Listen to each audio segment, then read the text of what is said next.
I'd like to introduce our speaker, Dean Drako, the president and CEO of Barracuda Networks. And Barracuda Networks is the worldwide leader in email and web security appliances. It's the anti-spam company, if you like. And if you've ever met a serial entrepreneur, I think Dean embodies that. He has started no less than 5 companies and has been involved in launching several others. He holds his BS in electrical engineering from the University of Michigan in Ann Arbor and a Master's of Science in Electrical Engineering here from Berkeley. So he's coming back to us, and with no further ado, Dean.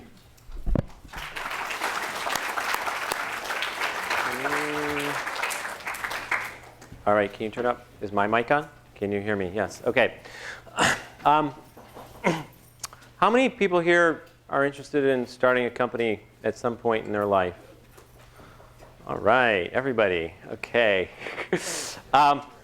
So I'm going to kind of walk through a little bit of my history and some of the lessons that I've learned, and then give a little bit of time for some questions after that.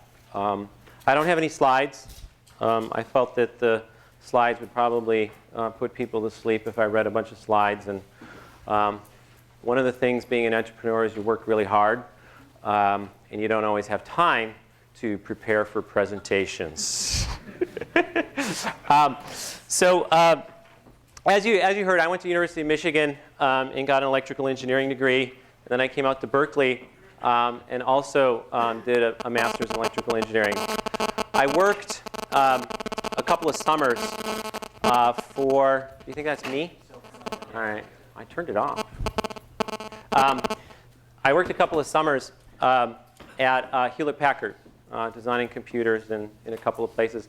And that was actually pretty good because it got me exposed to what a big company was like. And when I graduated from Berkeley, I had the opportunity to actually go into a PhD at Berkeley. And my advisor, I had taken quals and passed quals, and I was being offered this scholarship to go and spend another 3 years at Berkeley doing a PhD. But I actually chose not to do that because in my master's thesis, I had concluded that I didn't really like doing research. Okay?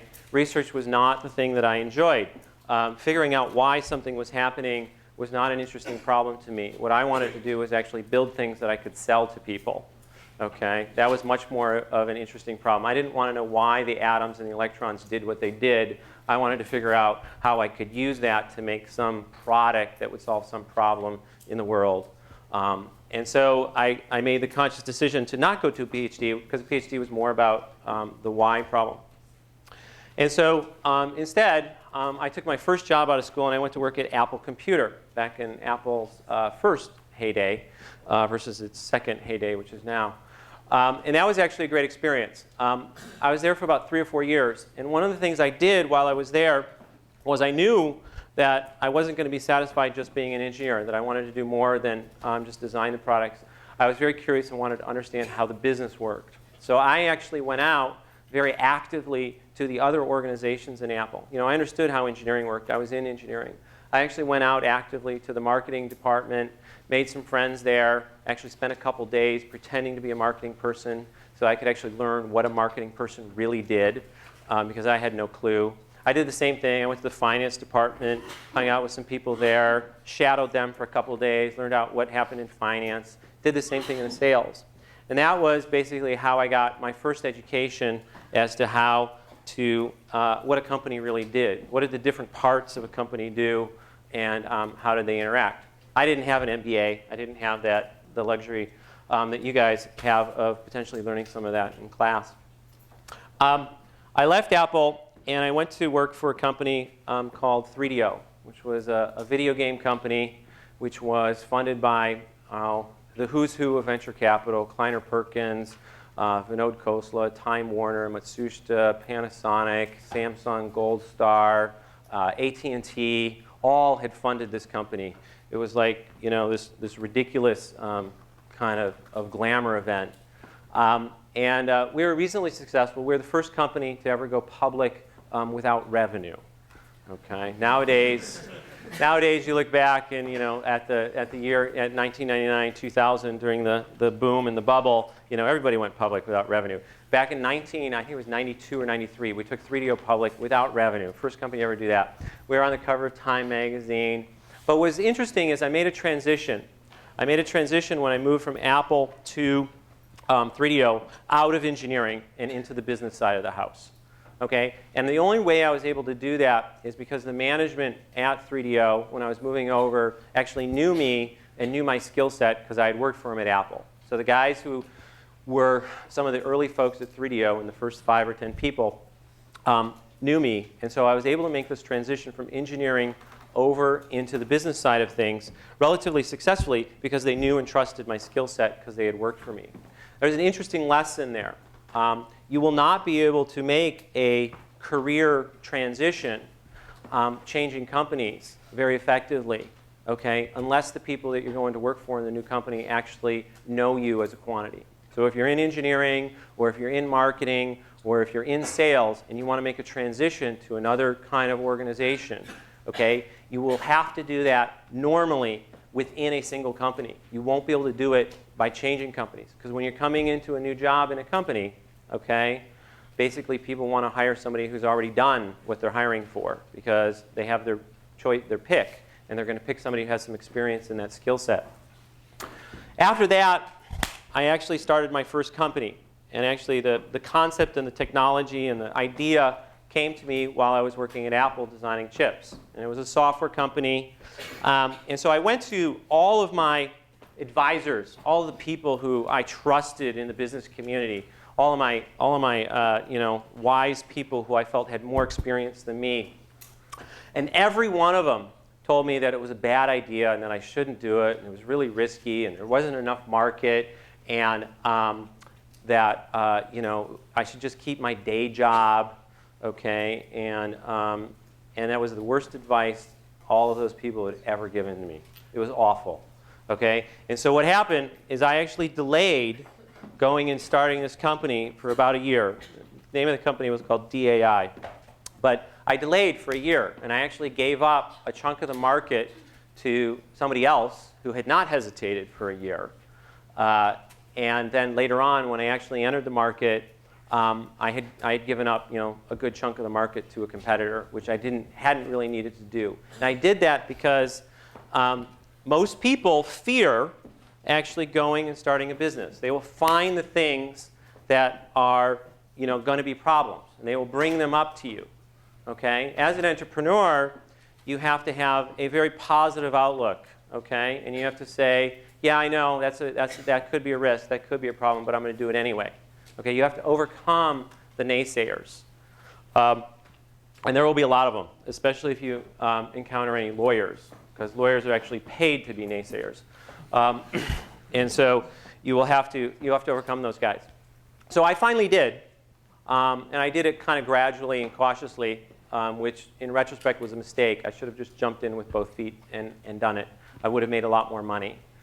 I eventually sold that company to a company called Cadence Design Systems, which is a $2 billion company down in Silicon Valley that does software. And that was my first major success. And it was a lot of fun. And I learned a lot about how to build a company, how to hire people, and more importantly, how to fire people. A skill that should not be overlooked. And that was all well and good. After that, I started another company which was called Boldfish Software, which did email marketing kinds of software. So basically, that was the beginning of the kind of email for everybody, and started some of the early software that did email marketing. That was eventually sold to Siebel Systems. And then I did another company which was called Velocel, which is more of an enterprise software company, which was around product information management software, which was sold to Oracle. And then most recently, I started a company which was called Affinity Path. And Affinity Path was a company that was in the ISP business. So it was, this was around 2000, 2001, 2002, just post-bubble. And what we were doing is we were offering internet connectivity via dial-up. Okay? So DSL hadn't really taken off yet. Everybody was still dialing into AOL. And so we had started a company. And the interesting thing here is that if you talk to most people who do kind of venture stuff, invest in companies, there's a lesson here that on average, your first business plan, your first idea is not successful. Okay? On average, business plan 2.5, okay, is the successful business plan for a new company. Okay? Why is that? Well, because when you first get into a business, right, you don't know enough. Right? You have an idea, you have a concept, okay, but you haven't really talked to a whole lot of customers, you haven't actually built the product, you haven't actually learned the lessons that you need to learn. And so on average, it's business plan 2.5 that's successful. So what does that mean? There's a basic lesson in there that as an entrepreneur, you have to be willing to adapt. Okay? So my partners and I started this company called Affinity Path, which was a company that was doing this online service. We were making money. We weren't losing money.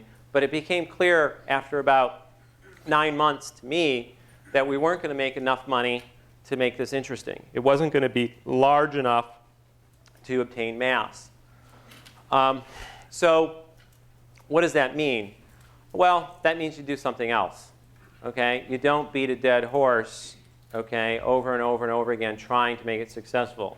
You realize that you spent 9 months building this thing. It was interesting. You learned some lessons. Okay? It's time to move on. As an entrepreneur, okay, cash is very important, okay, but your time is also very important, okay, because you don't want to waste time working on an idea before it's time or after it's time. You don't want to be early. You don't want to be late, okay. A lot of entrepreneurs are way, way, way early, okay, and they work and they kill themselves to try and build a market, okay.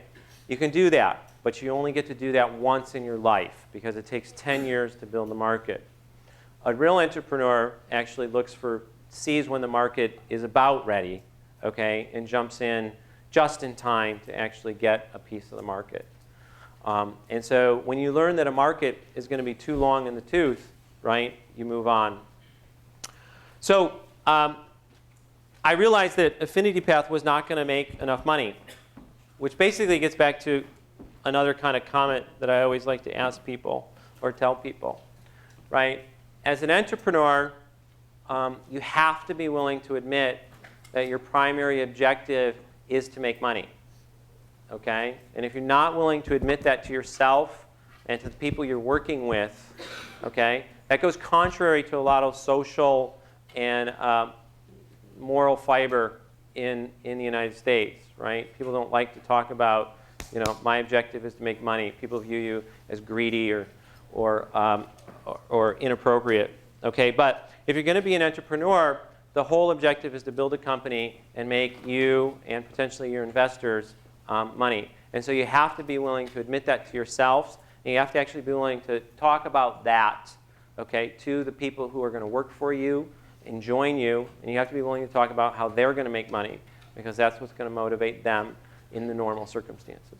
Now, there are other circumstances where people are motivated and want to do entrepreneurship for social reasons. That's great, okay? But that is definitely still in the minority.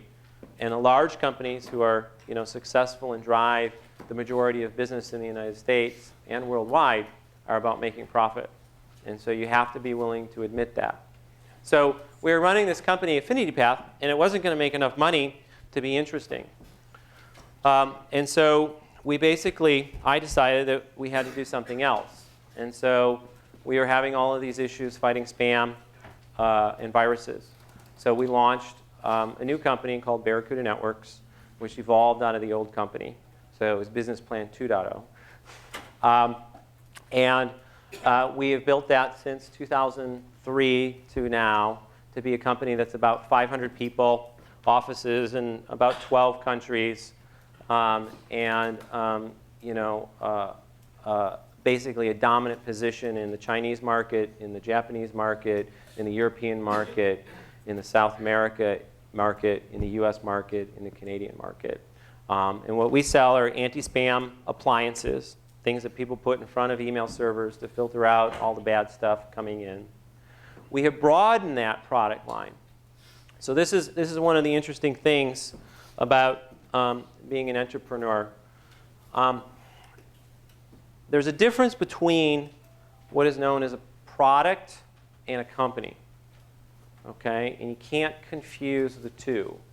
Often, in the first phases of starting a company, okay, you can only really focus on one thing. And you're focused on a product, which is the company. You have to, though, as the entrepreneur who's steering the ship and leading it, have in the back of your mind a plan for how you transition from a product into a company. Okay? You can't ignore it. So if you think about it, I don't know if I have any good examples off the top of my head. But the other thing is that some people try and turn a feature of a product into a company. And that's an inappropriate thing to do. You'll fail. So you have to know whether your idea, okay, your concept is a feature that should be in some other product, okay, a company, or a product. If it's a product, you can evolve it into a company. If it's a feature, you need to find a new idea. Okay, so along the way of starting all 5 of these companies and selling a few of them and making money from all of them, there are a lot of things that you learn. I have raised venture capital from the venture capital community 8 different times. And so you learn about what the venture capital community is about. My recommendation when I talk to entrepreneurs these days is if you can start your company without venture capital, you should definitely do so. Okay? Because the venture capital community's objectives are somewhat opposed to the objectives of the entrepreneur. Okay? The venture capital community basically wants to make money. Okay? And as an entrepreneur, you also want to make money. Well, the pie is only so big. Okay? And the venture capitalists want as much of the pie as they can get. If the entrepreneur doesn't make any money, they don't really care. Okay? As long as they make money. If you look at what a venture capitalist does, they will basically place 10 investments in a year out of their fund, typically per partner. Those 10 investments will go into 10 different companies. If you are one of those companies, that's nice. You get a bunch of money, and you get to go spend it, and it's not really yours. It's really great to spend other people's money. Great thing. Everybody I talk to wants to go, I want, if I can just get venture capital, I can go, I'll have a great time, and I can go make my idea successful. It's going to be awesome. Right? What a party. And it can be, okay? But it's not necessarily the formula for success for an entrepreneur, okay? Because A, you're spending somebody else's money, and so you don't really think about it like it's your money, okay? So if you think about your company that you form as if it's your own money, okay, you spend it very differently than if it's somebody else's money, okay? And the longer the money lasts, okay, the more ownership that you get of your company, so the more money you make in the end. In the venture capital community, they place their 10 bets. It's kind of like going to roulette, right? And if 1 or 2 of those is a big hit, like a Facebook, or well, Facebook isn't gone liquid yet, but a Cisco, an Apple, a Yahoo, Intel, take your pick of the guys who have made it really big. Then the other 9 that the venture capitalists invested in don't matter. Okay? And so they're like, okay, well, who cares about those? Get rid of those. Okay? And so as a venture capitalist, you're playing the odds. It's like going to the roulette table and placing, betting on every other number, or on, all black or all red, right? You got pretty good odds. You got 50-50 odds. As an entrepreneur, you only get one bet, okay? And so your risk profile is a little different than the venture capitalists, right? You want to make sure your idea is successful, not one of the 10 ideas, okay? And so when it comes to risk reward, you're interested in, hey, if I build a small company, say it, is worth 50 million bucks, okay? And I made $25 million. Hey, that's great. I've been successful. Well, the venture capitalist considers that a complete loser, okay, and has absolutely no interest in it, okay, because he put in 10 million bucks and he got 20 million bucks back. He's a complete failure in the eyes of his investors and his partners and in everybody. So what he's going to do is encourage you to take bigger risks, okay, bigger risks, spend more money, okay, get crazy, and go and build the next MySpace, okay, or the next Facebook. Well, the reality is that those are 1 in a million, okay, or the next Google. That would be an even better one, okay. And if you get lucky, that's great, but only there's I don't know, 6 billion people on the planet now, okay. There's only, I think, maybe 100 guys out of that 6 billion who have been that lucky throughout all of history, okay? So if you like those odds, okay, that's great. But if you look at the number of guys or girls who have built companies who have made it to the 10, 20, 30, 40, $50 million mark, your odds go to 1 in 10,000 versus or 1 in 1,000 versus 1 in some ridiculous number like 100 million. Okay, and so.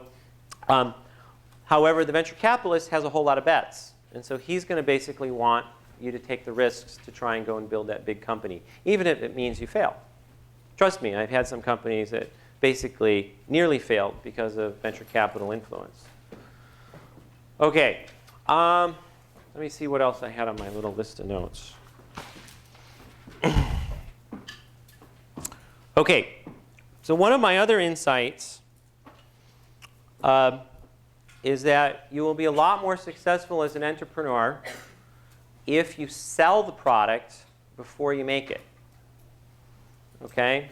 So very often, it takes a long time to make a product.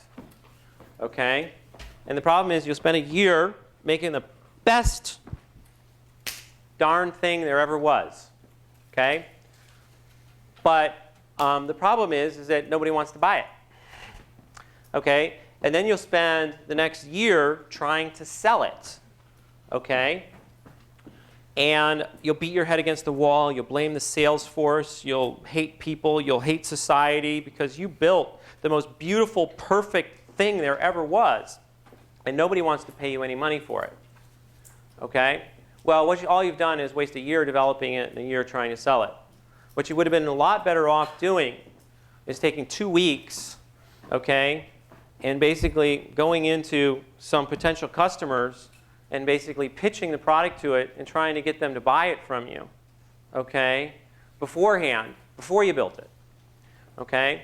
And if you could actually do what we call in the entrepreneur parlance of fake it before you make it, is you actually go in and you actually act like you have what you have, okay, and you sell a lot more than you really have to basically figure out, okay, whether somebody is actually going to pay you money for it, okay?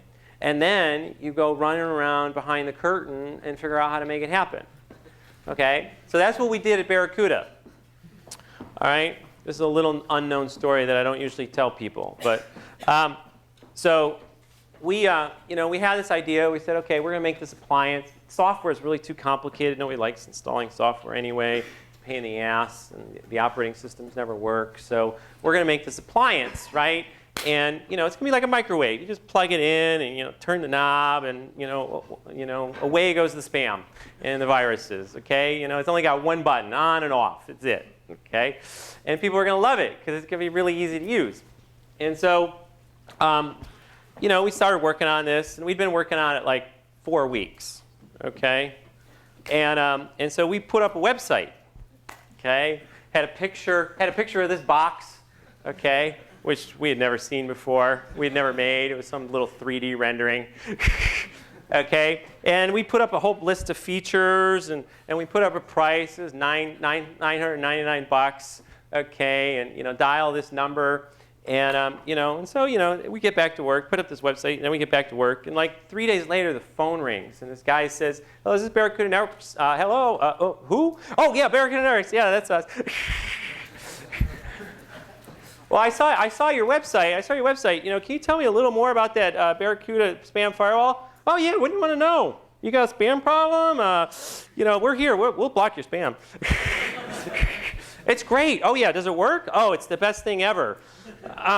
Well, okay, well, can I, how do I get one? Well, just give me your credit card number, and we'll ship one out to you. But we got a little problem. There's a lot of demand. We're backlogged at least 6 weeks before we could ship it out. So anyways, this guy bought one, and then I went over to the engineer who was putting it together, and I said, well, you got 6 weeks. We ship in 6 weeks.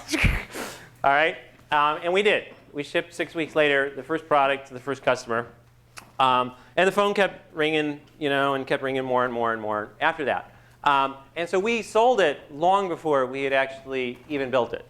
Okay, and I highly recommend that. And it allowed us to do Barracuda Networks without any venture capital. Okay, so we did not bring any venture capital into the company. The company is now the largest player in the space, and is primarily owned by the original founders, which is a great thing because we don't answer to anybody. Okay, the only people we answer to are ourselves, which is a great thing because it changes your entire outlook. Okay, because you have nobody to go to for advice. Okay, you have nobody to second guess you. Okay, you get to make the decisions which you think are the best decisions, and you get to execute on them. And the only person who's accountable is you. So it's good. All right, what else do I have on here? Okay, so one of the things that some people get caught up in, but I'm sure none of you would, is, does anybody know what the enemy of the good enough is? Better. Right? Better is the enemy of good enough. Okay? As an entrepreneur, your objective is to get the money, revenue, as quickly as possible. Okay? Right? Delaying basically delays your success, delays how much you're going to grow, and allows competitors to basically get into the market. So you want to get your product out and into your customers' hands as quickly as possible. And so basically, you have to take a number of shortcuts. You are not building for, typically you're not building, a jet plane which has to work perfectly every time.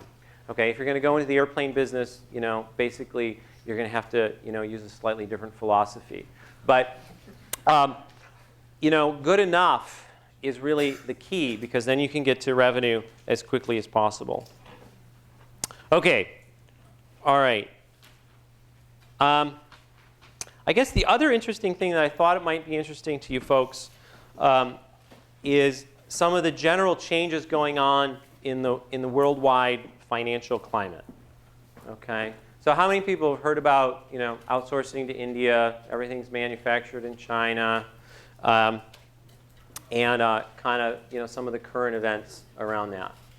It's very interesting. One of the things as an entrepreneur, and even as any businessman, is you kind of want to be aware of large changes that are taking place in areas like that. So one of the things that's happened, and is a change that even everyone in Silicon Valley is dealing with, is that because transportation costs have gone up so much, okay, and because labor costs are basically going up in places like India and China, it's actually, in the next 10 years, we are most likely going to see a reversal of the outsource everything to India and China phenomena that has happened in the last prior 10 years. So as I'm sure you all know, if you go to Walmart or to IKEA or to any other store. 95% of the stuff is all manufactured in China or some other Southeastern Asian country.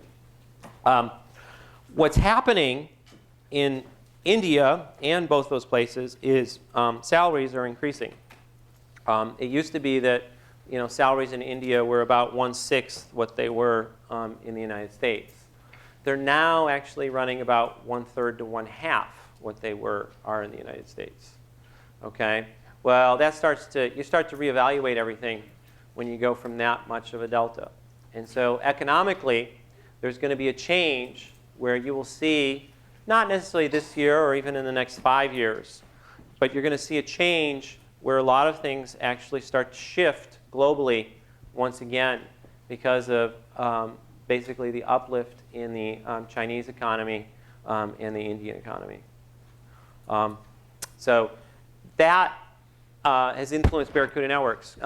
It has influenced me at Barracuda Networks pretty significantly. We actually do all of our manufacturing here in California rather than in China. And we do all of our support and all of our other services here in the United States. We did that not necessarily for the economic reasons I just articulated. We did it primarily for control. Okay, I'm a little bit of a control freak. Any entrepreneur usually is, because basically you want success. And it's very hard to manage people, processes, and things when they're far away and or you can't see them. One of the things that I learned, 3DO was the video game company I talked about, which was successful in some ways and a failure in others. But one of the things that I learned kind of the hard way at 3DO was you want to control all of the things that go into your product or service. Dependencies will kill you. So if you are depending on somebody else for something, whatever it may be, whether it be a component in your product, whether it be a service, whether it be the glue, whether it be the marketing, whether it be the sales, whether it be the channel, whether it be the pack, whatever it is, okay, they will screw it up and they will let you down, okay? And so you had better have a backup plan in your mind when it happens, because it will, okay? Everything that can go wrong will go wrong, okay? And the truth, as an entrepreneur or even as a businessman, the successful companies are the ones that can adapt quickly and respond. There was a story, oh God, I wish I remembered this story, about the guy who was selling 1-800-Flowers. They had this story, okay? Everybody knows, does everybody know the business case study of 1-800-Flowers? No? All right, well, study up on your business case studies. It's a good case study. But they did very successfully, basically became very strong in this flower business. But now they sell like stuffed animals and all this kind of stuff you can buy to send to your girlfriend or your wife. But they did this promotion, right, on AOL, back when AOL was still kind of a big thing. And they offered, like, I don't know, a teddy bear for Valentine's Day or whatever. And something went wrong, okay? And, they only had 100 of these teddy bears, and they sold them all out in like 3 minutes, okay? And then they got another order for another 1,000 of these teddy bears, okay? And they didn't have them, okay? And so the guy tells a story about, he said, well, we were in the early days of our company, and we weren't going to basically, A, give up the revenue, B, screw up and, those customers were counting on us to deliver something to their sweethearts, right? We couldn't just call them back the next day or 2 days later and say, oh, sorry, okay? And so he says, well, we shipped them all out, and some of those teddy bears may have looked a little bit more like rabbits, but, but everybody got a teddy bear. Okay, I think anybody have any questions that they want to hit me with about being an entrepreneur, starting a company, running a business? I'm sure you guys have lots of stuff, so sure. You got 5. What's next? Well, 5 is, I've actually started two more companies. One is in video surveillance, so cameras and video. And then another one is a biotech startup, basically working on drug discovery. So we'll see. Okay, I think you were next. You mentioned that, fake it before you make it. And I mean, obviously, first-time products have some glitches. So what do you tell customers who purchased it and might run into problems? The reality is that most customers, it depends on the type of customer. A lot of customers are actually very forgiving, okay? Provided you give them good service, okay, and you remedy their problem in a timely fashion. Would you recommend like kind of forewarning them that it's like the Yeah, you definitely try and forewarn them, but you got to be careful because if you do too much of the forewarning, all the customers run away, okay, and then you have nothing to forewarn them about because then they're not your customer. So it's this fine line that you have to walk. You know, the ideal scenario for starting a company, okay, if you can do it, it's very hard to do. But you go into your potential target customer. You convince them that you have the greatest thing on earth and that you can build it. It doesn't exist yet, but you can make it. And you will give them such a deal if they will pay you to make it. Okay? Be it either a contract or some relationship. And you actually fund your company that way. It's very hard to do, but if you can do it, it's basically the best of both worlds because you get paid to basically create your product, but yet you get to own the entire company. Okay? And so a lot of people try and do, contracting kind of businesses to do that. Most fail because it's really hard. Oh gosh, we got too many questions now. Here. How would you find your core team for your business? Or for their members that follow you from one company to the next? There's people that follow you from one company to the next, but in general, you just find good people, right? Any way you can. Friends of friends, friends of friends of friends of friends, posting on job sites, whatever. You build, you meet people. You got to outreach a little bit. When you find somebody who you think is going to be good, you actually go after them, okay, and try and convince them, okay. You guys have a great community here. What you want to be doing is building relationships here that you can leverage later on. You will not believe, okay, when you get out into the entrepreneurial or the Silicon Valley world, how tight the Stanford Business School, the Sloan Business School, and the Harvard Business School are. If you look at a lot of companies, you will find that the entire top management team all came from one of those schools. They were all buddies, okay, in business school, and basically started executing outside. So, you guys at Haas have an excellent opportunity to basically leverage a similar kind of thing, and I would strongly recommend that you get to know everyone in your class because you will run into them over and over and over again out there in the real world. And just a comment, repeat the question when they ask because they're not mic'd. Got it. Just speak louder. No, for the I'm tape, too. teasing. For students that are, just going out into the world that don't have, reserves of cash or whatnot, going by the advice of avoiding venture money as much as possible, are there other alternatives to getting your ideas funded, getting them? There's kind of a question of, should your first job, do you really want to go and start to be an entrepreneur as your first thing outside of the school? I'm not sure I'd recommend that, right? Going to work for a year or two at a big company and poking around and learning all the different things that go on. How do people do service and support? How do people do, basic business planning? You can learn all of it when you're inside a company if you actually reach out, okay, to the other people and say, hey, I just want to learn about this. What do you do? How does that work? They'll tell you and explain it to you, and you'll see it and you'll learn it. Now, you learn a lot of it kind of in business school. If you're going to go out and basically do it as an entrepreneur out of school, it's actually easier, okay, to do it coming out of school. Because you're used to living in a one-room apartment with 4 other people, not buying any clothes. You don't have a car and a house payment. You don't have any children. You don't have a wife or husband to support. Your budget, can be pretty lean, okay?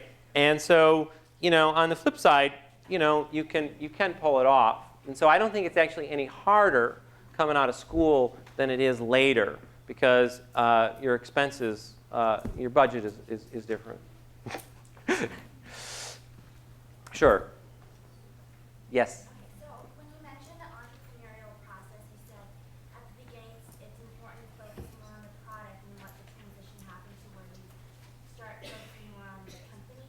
Correct. A clear transition, or is it more you kind of just feel it out as a process? Okay. The question is, how do you transition from being a product to a company? If you think about it, oftentimes, this really boils down to marketing, okay? In the beginning stages of a company, it is not possible to promote both a product and a company. So for example, you could not be, oh God, what would be a good example? Okay, you couldn't be Kodak, okay, and promote, the Instamatic camera, okay? Because that's 2 brands that you're trying to simultaneously promote. You don't have enough money, you don't have enough budget, you don't have enough energy to do that, okay? And so if you're going to come out and promote something, you're going to come out and promote the Kodak camera, a single brand that you're going to try and promote. Well, later on, the old famous, everyone knows that Kleenex was a brand that became the product, right? It's the same thing. Everyone begins to perceive your brand or your company as the product. And then later on, you have to break that association and basically evolve your company brand into meaning more than just the single product, okay?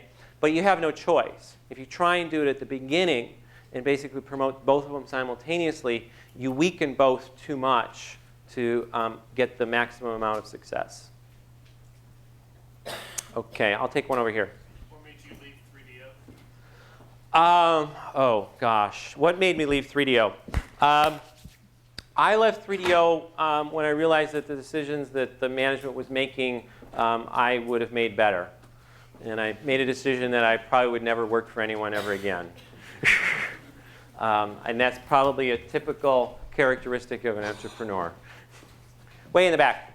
Can you talk a little bit about your decision to do software and hardware integrated from a cost perspective? From a cost perspective? Yeah, because I imagine just developing software is a lot cheaper than creating the hardware around it. Yeah, so the question is why do both hardware and software at Barracuda, not just software or whatever? It is easier to start a company that is a software company. That's kind of the great thing about the internet, and even the internet 2.0, okay, with the advent of the stuff that the services that Amazon is providing, the services that Google's providing, all the cloud computing stuff, you can actually spin up a new company, okay, with very little infrastructure cost, very little investment, very little capital, right? I met these this couple from Australia who had one of the top applications on Facebook, right? And it was just this guy and this girl. They had this great company. They had like 4 or 5 applications on Facebook, and one of them was very popular, and they'd made a bunch of money on this little Facebook application that the guy had written probably in 2 weeks. Okay, and so Barracuda, the whole premise behind Barracuda was that software for doing more complicated tasks, i.e. the email filtering that we wanted to do, had grown way too complicated, right? Because our customers, what they were having to do is you had to go to Dell and buy a computer, okay? It shows up in a box 2 weeks later. You then get the operating system from Microsoft or Red Hat or whoever. Then you go buy the software from somebody else. And then basically you spent 2 weeks assembling all of that stuff, patching all the security patches, installing the software. Ooh, that's the wrong OS. Ooh, I got an incompatibility with this DLL. Oh, how do I make this all work? Okay, a guy would spend literally 2 weeks getting that up and running.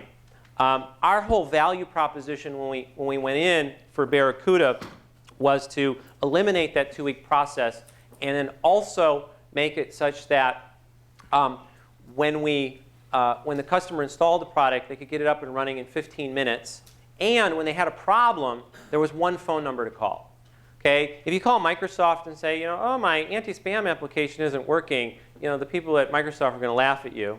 Okay? If you call the anti-spam company, right, who did the software, they're going to say, oh, well, that's a problem with the operating system. You call the Dell people, they're going to say, oh, that's a software problem. So you get the runaround. And so our value proposition was A, one-stop shop. It's going to instantly run. It's got one button, turn it on. 2, it's really powerful. It does everything that you need. 3, you got one number for support and service, and the support and service is going to be really great. And then we did another thing is that we changed the whole business model. And we came out with a product that was basically 1/10 the cost of the nearest competitor. Okay? So the software guys were selling a product for 20 grand. We came out with a hardware product that basically started at 2 grand. Okay? And so we basically gobbled up a massive amount of market share. Okay? And we were still making money. We weren't making as much as a software guy, but now we have, at Barracuda, we're approaching 100,000 customers, okay? And nobody can even come close to us in the number of customer count, and all of those customers continue to buy from us because we take care of them. And so, in fact, the venture capital community invented this whole new word. It's called to Barracuda an industry. We basically took, this $3 billion industry and we cut it down to like a $1 billion industry. And a lot of guys who were in our business went under because of our aggressive pricing structure. And so these guys would go in and give these pitches to the venture capitalists, right? And they would pick some other industry, like whatever it was, and they say, oh, well, we're going to Barracuda the industry just like Barracuda did. So anyway, we became a verb.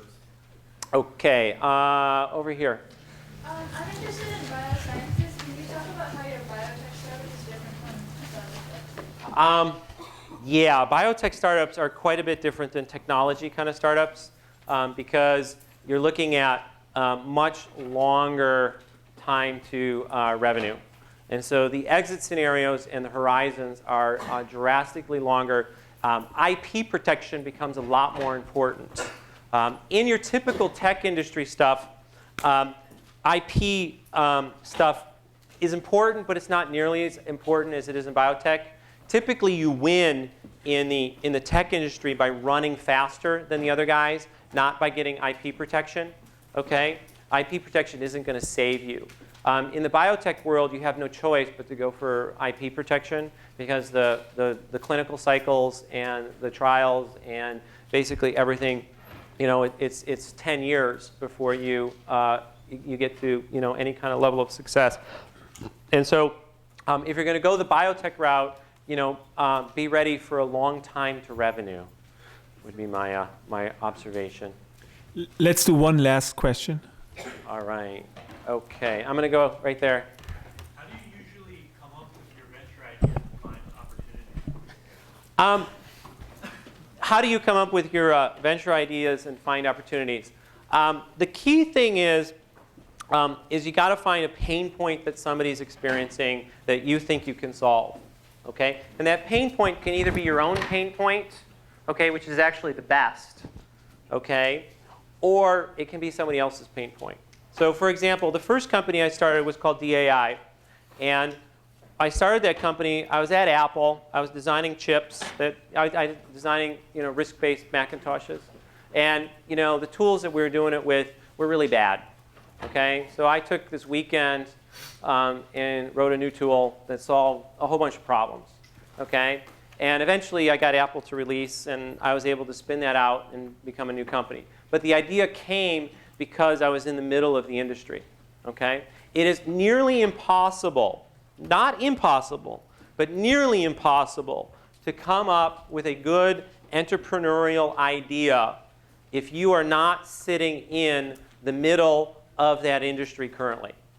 Okay? And so to do an entrepreneurial idea, if you want to go into the restaurant business or the fruit smoothie business or the handbag business or the clothes business or car accessories or whatever, something that you know because you deal with it in daily life, you can do that. But if you want to go into something in high tech or in biotech, very hard to do without getting into the industry first, okay? Seeing what the problems are.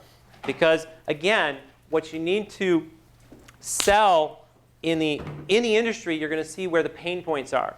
And the pain points are where the entrepreneurial startup, new company ideas can be created. So, if you're working at Genentech and you're doing mass spectroscopy, or you're doing this, or you're doing that, or you're running these simulations or whatever, you're going to see where the problem is, and then you're going to say, oh, I got an idea for how to do it better, okay? And that's a product that not only Genentech wants, but a lot of people want. I can go start a company to do that. So that's really where the ideas come from.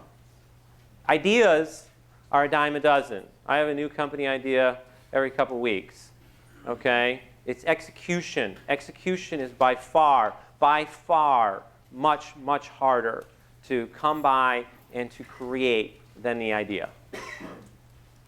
Okay, thank you very much.